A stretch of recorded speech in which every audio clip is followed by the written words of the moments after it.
शिव और पार्वती का जब मिलन होता है, शंकर पार्वती जब एक दूसरे के सम्मुख में होते हैं, शिव और पार्वती जब एक दूसरे के सामने अपने बच्चों के कारण एक दूसरे के सम्मुख में आते हैं तो उनके चेहरे पर प्रसन्नता का भाव है।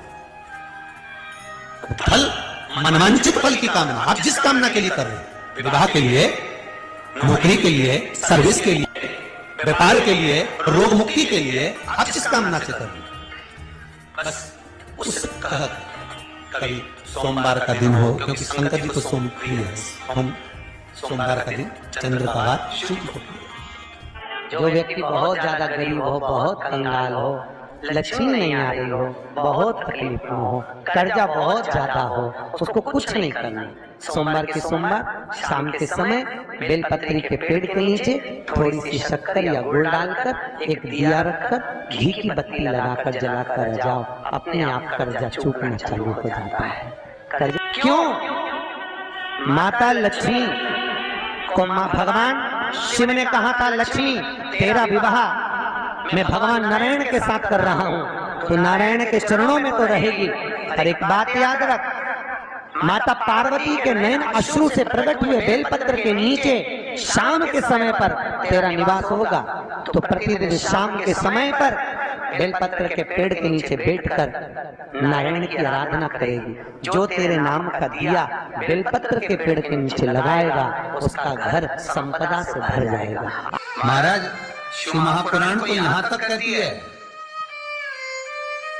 कि आपका कोई काम अटक रहा है, कोई काम नहीं हो रहा, बहुत परेशान हो गए,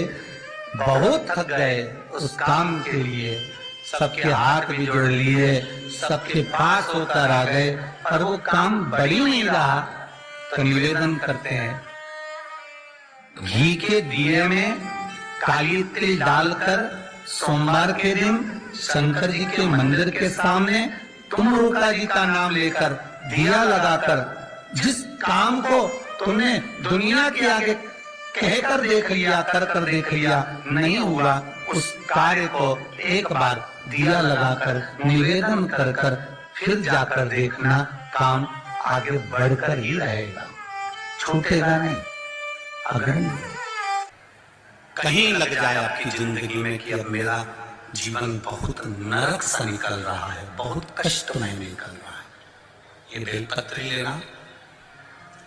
इस बेलपत्री के बीच वाले पत्ते पर पीला चंदन लगा लेना। कितना लगाना है? बीच वाला जो पत्ता है उस पर पीला चंदन। जब आपको लगे कि मेरा जीवन बहुत कष्टमय है, अब ये रोग, अब ये कष्ट दूर ही नहीं हो रहा, अब ये आए दिन तकलीफ पर तकलीफ बढ़ती जा रही है, आए दिन रोग, बीमारी, पैसा घर में बच नहीं रहा, बहुत कष्टमय जीवन है, इसमें लगाओ पीला चंदन बेलपत्री की बीज पत्ती। महाराज और बीज पत्ती पर जब चंदन लग जाए, लगने के बाद में ये दोनों पत्ती पर लाल चंदन लगा लीजिए। इन दोनों पत्ती के बीच में जो डंडी का भाग होता है, आपको कहा था, आपको स्मरण में होगा शायद, हमने जब बेलपत्री की महत्वता बताई थी तो उस बेलपत्री की महत्वता में कहा था ब्रह्मा विष्णु महेश ये तीन है, बोला था। बीच में ये बड़ी पत्ती से लेकर जो दो पत्तियां होती हैं, इनके बीच में जो जगह बचती है, इसमें माँ पार्वती के 64 योगिनियां, माँ पार्वती अपनी पूर्ण सिद्धि के साथ में जितनी भी देवी के स्वरूप हैं, वो माता 64 योगिनियां देवी के स्वरूप में यहाँ पर विराजमान होती हैं। दो पत्ती के नीचे से जो डंडी होती है नीचे तक, ये पूरी डंडी में 33 कोटि देवी देवताओं विराजमान होते हैं इस पूरी डंडी के अंदर। तो ये बीच वाली पत्ती है, ये जो बीच वाली पत्ती का जो भाग होता है, इस पत्ती के भाग में शहद का प्रयोग कर यहाँ पीला चंदन, लाल चंदन, लाल चंदन, शहद का प्रयोग कर इसी तरह से पकड़कर ये बेलपत्री की जो डंडी है वो अशुभ सुंदरी पर जब आप समर्पित करें तो जहां से जल बहता है उस ओर पर इस पत्ती को चढ़ाकर केवल आपके हृदय की बात कहकर देवाधिदेव महादेव से कोई भी शिव जी का मंत्र पंचाक्षर नमः शिवाय, षडाक्षर ओम नमः शिवाय, श्री शिवाय नमस्तुभ्यम या महामृत्युंजय मंत्र, जो शिव का मंत्र हो आपके पास में, उसको बोलते हुए देवाधिदेव महादेव को धीरे धीरे जल की धार चढ़ाना प्रारंभ करो। जल की धार जब पूर्ण होने लगे, उसमें थोड़ा जल बचे, तब अशोक सुंदरी पर जो तुमने बेलपत्र चढ़ाई है, वहां उस जलधार को चढ़ाओ। ये प्रयोग आपको केवल सोमवार की अष्टमी पड़ने पर ही करना है। कौन से दिन करेंगे? जम के बोलिए जरा। सोमवार की